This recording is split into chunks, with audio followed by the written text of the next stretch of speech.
हे मंडळी नमस्कार. मिस्टरांनी बघा गावाकडून एकदम ताज्या ताज्या अशा मिरच्या आणल्या होत्या, तर म्हटलं चला आज दही मिरची बनवूया.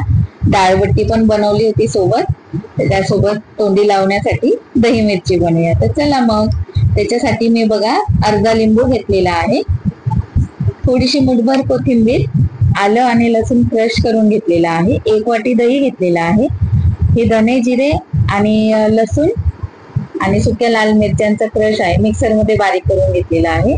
आणि बघा मिरची मी मिक्सरला थोडीशी जाडसर अशी फिरवून घेतलेली आहे याप्रमाणे. तर आता मी कढईमध्ये 2 चमचे तेल टाकत आहे. त्याला जास्त तेल नाही घालायचंय, मोजकच तेल घालायचंय आपल्याला फोडणी देण्यापुरतं. त्याच्यामध्ये आपल्याला राई टाकून घ्यायची आहे 1 चमचा. राई तडतडली की मग आपल्याला जिरं घालून घ्यायचं आहे, जिरं पण 1 चमचा घालायचं आहे. राई आणि जिरे तडतडले की मग आपल्याला आलं आणि लसूण जो आपण क्रश करून घेतला होता तो घालायचा आहे. याला व्यवस्थित असं भाजून घ्यायचं. त्यानंतर आपलं धने जिरेची पूड आहे मिक्सरला फिरवून घेतलेली, ती मी 3 चमचे घालून घेत आहे. त्याच्याने चव अतिशय उत्तम लागते. थोडीशी 1 चम्मच मी हळद घालत आहे. आणि आता आपण जी आपली मिरची आहे ती मिरची घालून घेऊया.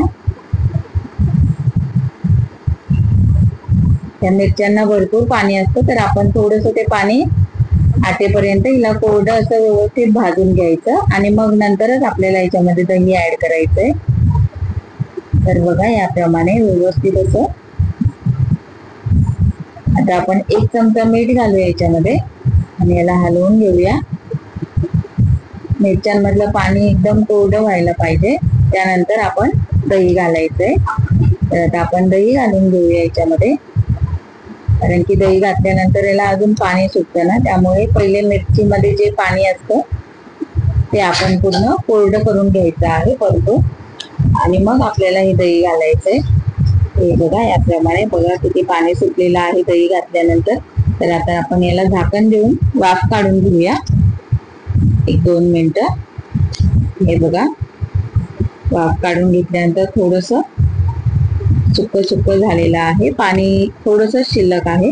तर पुन्हा एकदा आपण झाकण देऊन याला थोडस 1-2 मिनिटं वाफ करून घेऊया. आणि बघा पूर्ण पाणी आटलेलं आहे. आपली दही मिरची पण रेडी आहे बघा. नंतर जेव्हा सर्व करू तेव्हा थोडस लिंबू पिळून आणि मग द्यायचं. याच्यामध्ये लिंबू नाही घालायचं. हे तुम्ही फ्रीज मध्ये 10 ते 15 दिवस ठेवू शकता. आणि बघा आता हे बघा मी दाल बाटी बनवली होती, त्याच्यासोबत ही दही मिरची तोंडी लावण्यासाठी. जर तुम्हाला रेसिपी आवडली असेल तर लाईक करा, शेअर करा आणि सबस्क्राईब करायला विसरू नका. श्री स्वामी समर्थ.